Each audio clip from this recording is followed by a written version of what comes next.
Assalamualaikum warahmatullahi wabarakatuh. Apa khabar follower page Harimau Malaya? Kita jumpa lagi hari ini. Kita bawakan seperti biasa isu-isu bola sepak yang berkaitan dengan dunia bola sepak di Malaysia. Dan hari ini istimewa saya bawakan kepada anda semua tokoh pengadil di Malaysia, bekas pengadil kebangsaan dan juga penolong pengadil FIFA iaitu Tuan Nasaruddin Ishak. Sihat Tuan? Alhamdulillah sihat. Khabar semua? Saya baik. Maaf mengganggu waktu rehat di rumah. Tak apa, Ah, kita berbincang. Ya, sebab kami di Harimau Malaya memang kita setiap hari kita bawakan isu-isu bola sepak dan kita hari ni macam nak sentuh isu pengadilan sikit. So kita cari Tuan untuk bagi pendapat. Boleh Tuan eh? Ya, insyaAllah. Alright. Untuk pembukaan kita kalau boleh nak minta Tuan secara ringkas kongsikan background Tuan sebagai pengadil, pembantu pengadil FIFA dari tahun berapa sampai tahun berapa, boleh tak ceritakan secara ringkas? Okey, jadi saya berkecimpung dalam pengadil bola sepak di Malaysia ni sebagai pengadil kebangsaan daripada tahun 1999 lah. Mula dalam pengadil kebangsaan. Jadi daripada situ 1999 dan pada tahun 2000 Sukma di Pulau Pinang. Jadi saya adalah sebagai calon yang dihantar oleh FAM ke Sukma di Pulau Pinang dan daripada situlah saya telah dinilai dan dibawa untuk ke peringkat yang lebih tinggi lagi lah. Jadi daripada Sukma itu saya dimasukkan ke dalam Liga Perdana pada masa itu dan seterusnya pada Liga Super lah. Jadi selepas itu daripada tahun 2001 saya telah didaftarkan sebagai penolong pengadil FIFA dan sehingga tahun 2006.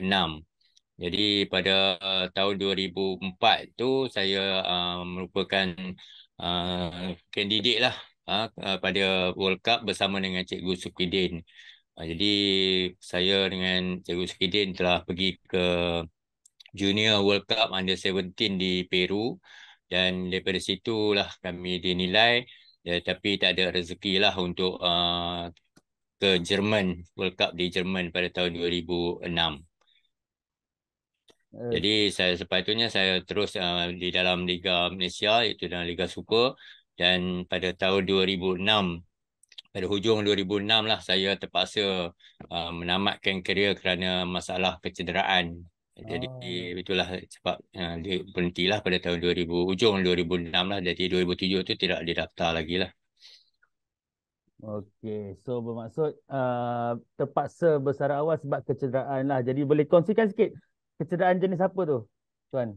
Ya, jadi saya mengalami kecederaan di lutut lah ACL Ah, dan itu sebab jadi kita punya polisi lah dan polisi dalam ini bila 2 tahun kita tidak aktif jadi kita tidak boleh lagi mendaftar sebagai pengadil kebangsaan.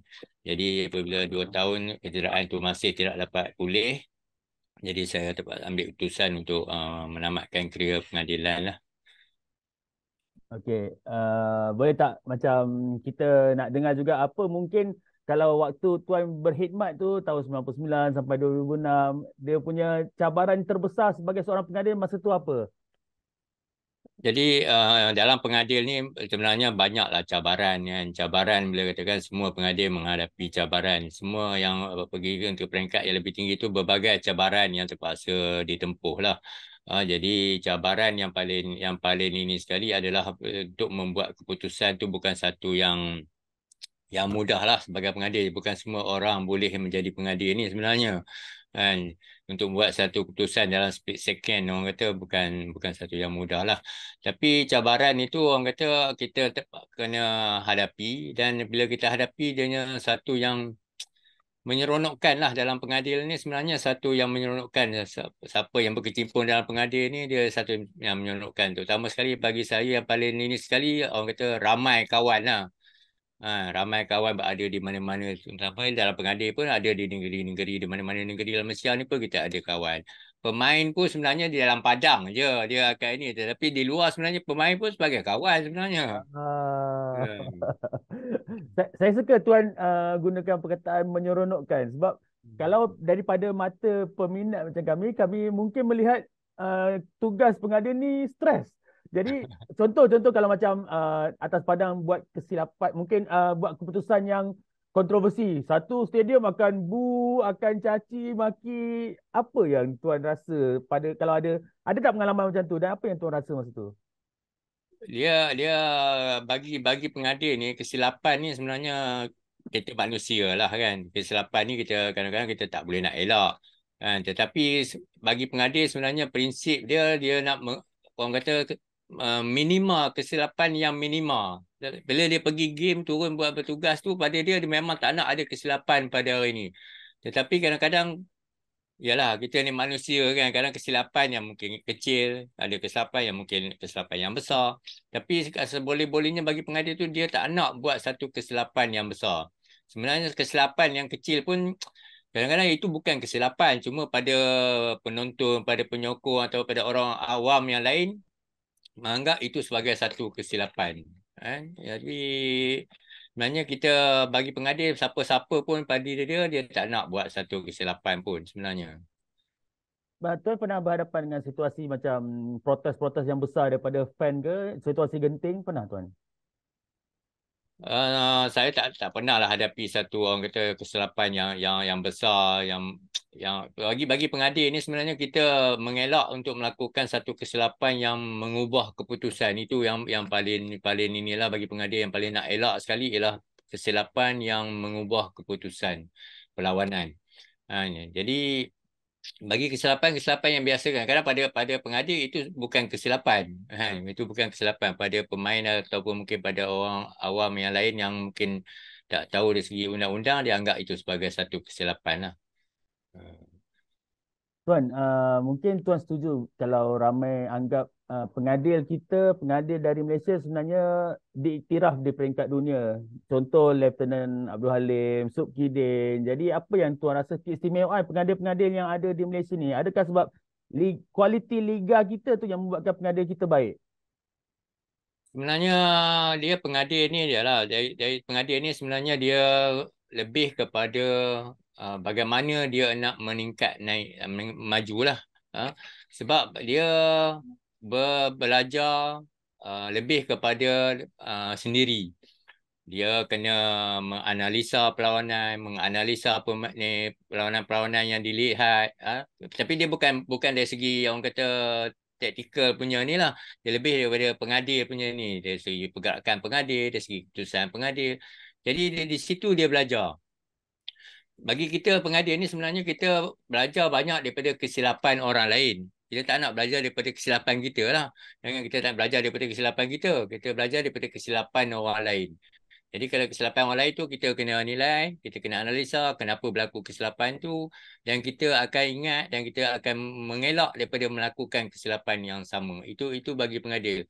Sebenarnya pada setiap perlawanan, pengadil ni pada dia tanamkan sebelum dia turun padang, dia tak akan nak buat kesilapan dan dia akan orang kata persediaan diri dia lah untuk turun ke padang, dia akan ingat kesilapan orang lain sebelum tu.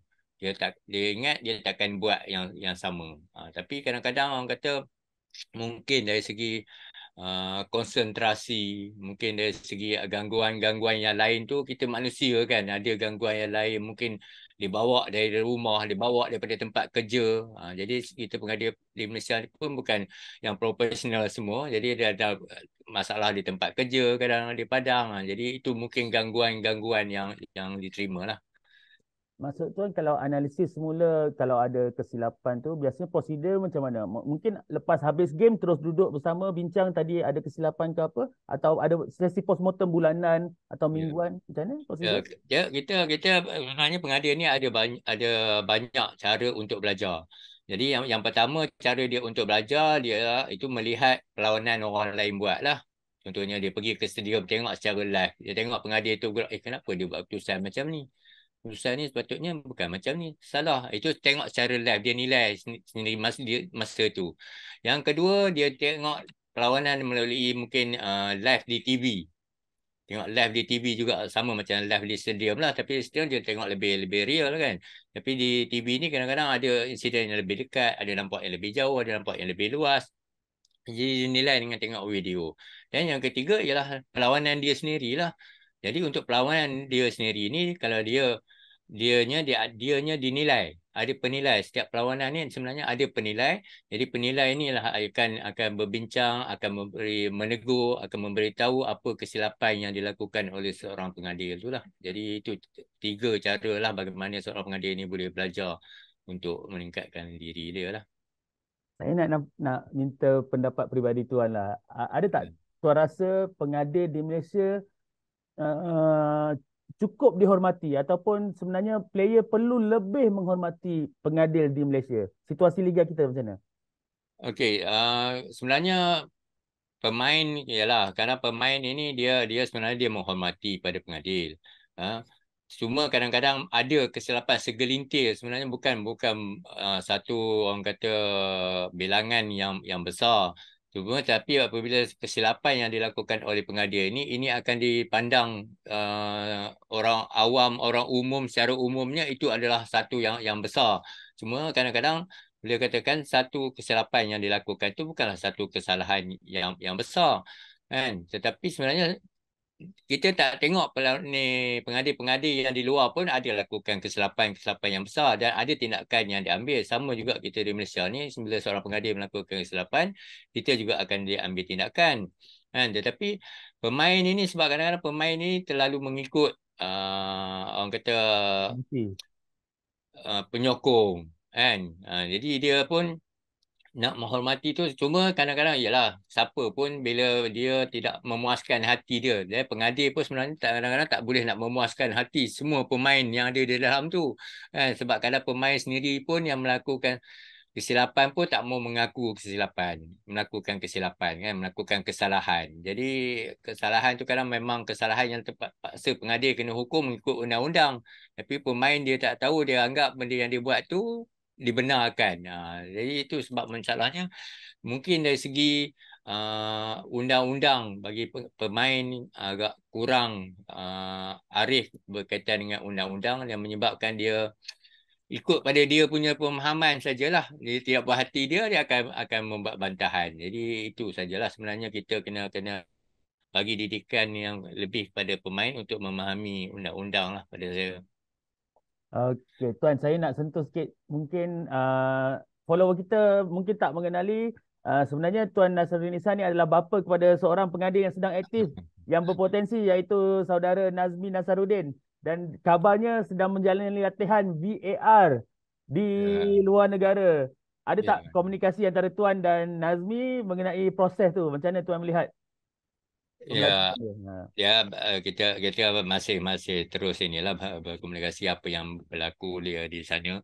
Jadi sebenarnya dihantar untuk sebagai permulaan pada Persatuan Bola Sepak Malaysia ni, ada untuk mengerak langkah untuk menggunakan VAR dalam liga di Malaysia. Jadi uh, jadi dia dipilih lah sebagai orang kata yang pertama dia hantar untuk ini, dan sebabnya balik nanti kita di FAM juga akan jalankan proses untuk kepada pengadil-pengadil yang lain. Jadi Nazmin nanti akan sebagai seorang instruktor lah tambahan, melain daripada instruktor daripada FIFA juga akan ada, dan juga dia juga akan sebagai pembantu lah bagi pengadil di dalam FAM nanti. Jadi ini yang kita nak jalankan, iaitu kita akan cuba untuk laksanakan pelaksanaan penggunaan VAR dalam Liga Malaysia. Kalau pendapat peribadi Tuan, rasanya liga kita dah bersedia untuk gunakan VAR? Kita kalau kita lihat semua orang nak satu keputusan yang tepat, kan. Siapa-siapa pun bagi penyokong, bagi pasukan yang mengeluarkan belanja yang besar. Jadi dia memerlukan satu keputusan yang tepat, dan apa yang kita lihat mengikut orang kata arus sekarang ni, kita lihat VAR ini adalah akan dapat membuat satu keputusan yang tepat, sebabnya dia boleh mengubah keputusan itu berdasarkan daripada video. Berdasar daripada video dia ubah keputusan kepada keputusan yang lebih tepat. Jadi akan betul lah keputusan perlawanan itu, kan. Cuma sekarang ni bila tak ada VAR, kita tak boleh nak ubah keputusan. Tak tahu siapa yang nak tengok di mana. Kita tak boleh nak melihat keputusan yang dibuat tu betul atau salah sebelum tu. Jadi itu bila ada VAR ni, apa yang nak digunakan daripada VAR ni adalah untuk mendapatkan satu keputusan yang tepat dalam setiap perlawanan. Dan Jadi dalam ini maknanya FAM pun dah wawarkan, dah akan nak menggunakan VAR tersebut. Jadi kita harap benda ni akan dapat dijalankan secepat yang mungkin lah dalam Liga Malaysia. Tuan secara personal melihat perkembangan karier Nazmi sebagai pengadil, boleh katakan antara yang top sekarang di liga kita, mungkin melihat pandangan tuan sendiri melihat prestasi dia. Dia yalah, saya nak kata ni pun dia sebab dia anak kan. Tapi saya orang kata memang kita berharap lah. Kepada saya apa lagi lah. Saya pun berharap dan dia akan boleh pergi ke peringkat yang lebih lebih jauh. Ke peringkat yang lebih jauh. Dan apa yang dia dapat sebenarnya dia tak banyak dapat daripada saya. Kan? Hmm. Tapi dia banyak dapat daripada dia belajar sendirilah. Dia pada saya dia lebih banyak belajar sendiri, macam belajarnya macam tadilah saya kata tadilah. Dia pergi tengok game dekat stadium orang buat, dia tengok video, analisa daripada video game, kemudian apa yang dia terima semasa dia bertugas, teguran-teguran yang diberi oleh penilai pengadil itu, jadi dia perbaiki pengadilan dia sendirilah. Jadi bagi ini semua pada saya pengadil ni sebenarnya sebab kita tak bukan macam pemain ada jurulatih tiap-tiap hari berlatih. Jadi pengadil ni dia lebih banyak kena meningkatkan diri dia dengan sendiri. Dengan cara dia belajar sendirilah. Sebab FAM pun ada kursus dia akan buat mungkin 3 bulan sekali akan ada perjumpaan. Tiap-tiap bulan pun lebih pada ni, perjumpaan fitness dan perbincangan-perbincangan di negeri sajalah. Tapi di FAM ni kadang dia buat mungkin 3 bulan sekali atau mungkin 6 bulan sekali bila nak ada liga baru akan ada seminar. Jadi seminar tu sebenarnya tak banyak yang dapat dipelajari sangat sebenarnya. Dia hanya sebagai refresher balik saja kan. Tapi lebih banyaknya pengadil itu kena meningkatkan diri dia dengan cara dia sendirilah. Ya. Okey, Tuan. Yang terakhir, saya just nak minta mungkin harapan daripada Tuan untuk pengadil-pengadil yang ada di Malaysia, apa harapan untuk mereka maju ke depan mungkin lebih ramai yang diiktiraf oleh FIFA ke, apa harapan Tuan? Ya, siapa pun bila ini sebagai bekas pengadil ni orang kata darah pengadil tu ada dah dalam diri sebenarnya di kita siapa pun kita berharap akan lebih ramai lagi ada pengadil FIFA yang diiktiraf di peringkat antarabangsa dan juga yang paling penting sekali adalah orang kata peningkatan kualiti di dalam liga Malaysia kita sendirilah. Jadi kita sebenarnya walaupun kita tak bertugas tapi bagi saya bila kita dengar benda-benda yang macam komen-komen yang tak menyenangkan itu kita sebenarnya tak seronok kan. Jadi kita harap sebenarnya benda itu pengadil yang kena kena ubah. Ha?